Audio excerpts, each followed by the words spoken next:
All right, we're talking about understanding virtual machines. In next chapter, we're actually going to start working on, hands-on, installing the hypervisors for our virtual machines. And stay tuned, I'm going to show you how to do that in the next assignment. Okay? Virtual devices, once again, I don't know how repetitive this is, but they want to drive home. When you're buying a new computer, whether it's a laptop, server, your key decision would be how it should be configured. VMs give you the capacity, the flexibility to easily change that configuration. Most constraints, the same changes would cause in a physical server. Okay, so you can play with it, do a sandbox, delete the machine, recreate a machine, and when it all said and done, you reboot, you have your regular operating system, and you're all set to go. Now I'm gonna move this camera over just a tad. All right. Explain a virtual machine. When the VM processor resource the hypervisor takes a request, this has one processor, 2 gigs of memory. This is the virtual machine settings and how much it takes 2 gigs of memory. So it's divvying up all the resources of the machine. This virtual machine took 2 gigs. If you had a 16 gig computer, it would be best to have a lot of RAM in your computer, but this virtual machine is taking 16 gigs, okay? So it has a 60, and it'll take 60 gigabytes of your hard disk. So it's taking pieces and parts of your resources. A lot of it you're in charge of, and as you set up the virtual machines, you set up the resources that it can pull from the regular machine, okay?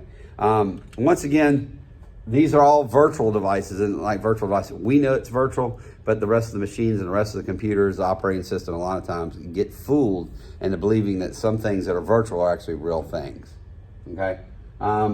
This is a virtual machine. Here's one way you can adjust, okay, how much memory for your virtual machine, and depending on how much memory your machine has, you can make these kind of adjustments right here.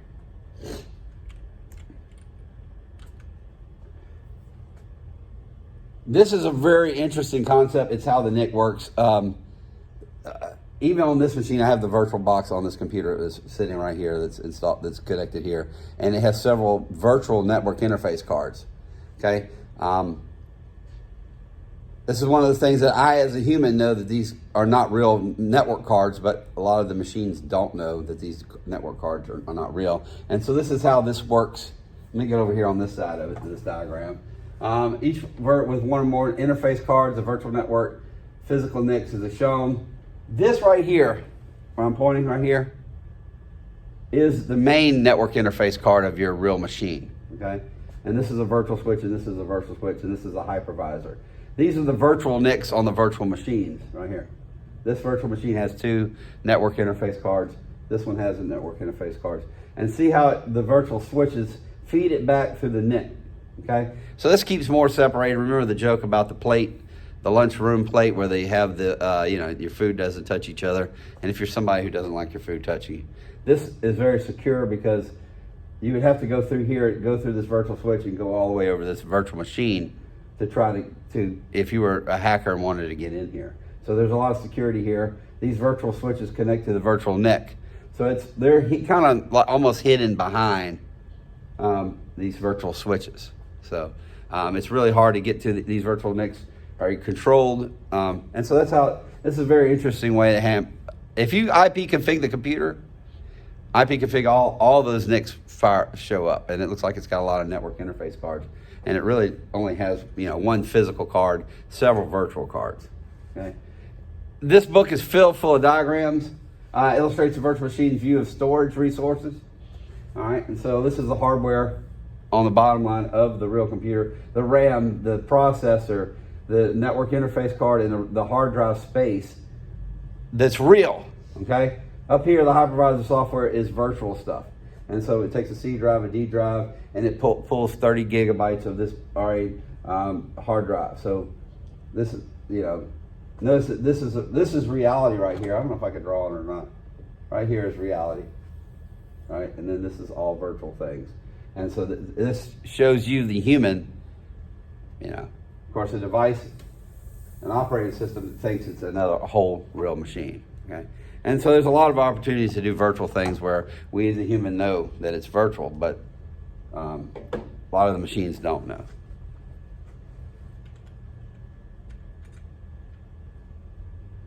Hypervisor fooling the guest operating system into believing the hypervisor is actually a piece of hardware. That's once again, we're talking about that. This is just another diagram. These are great diagrams. The NIC driver, the NIC, the storage controller, the application operating system. And so it's really cool. You know, you can run on the hypervisor, you can run like Ubuntu, and you can have an Ubuntu computer that you're running virtually, and then you can click out of the hypervisor and bam, you're back into Windows environment. It's really neat. Snapshots, let's talk about snapshot. One cool thing about running snapshots is a snapshot is really literally, once you get everything in a sweet spot, you take a snapshot of it, and you can save that snapshot. And that's a place you can revert back to if your VMs are not, if it starts failing, or if you did something or updated it that caused it to be corrupted or changed the setting, you can actually go back to the snapshot, okay? Very useful in test and development areas, allowing developers to try risky or unknown processes, okay? You can put another virtual Windows machine on there, you can try to do something. If you corrupt that operating system, go back to the snapshot and start over again, and then try to do something. If you're doing a lot of experimentation. Remember, they call that the sandbox. All right. So that's all we have to say for chapter 3. We're going to move into chapter 4, and there'll be some written assignments how to install the two type of hypervisors, VMware and Oracle, the Oracle VirtualBox, and we'll be experimenting with those throughout the rest of the book, and hopefully there'll be some interesting things we're going to do with it. You can download ISOs and play with Ubuntu. There's a lot of fun things you can really do with it. So, all right, stay tuned.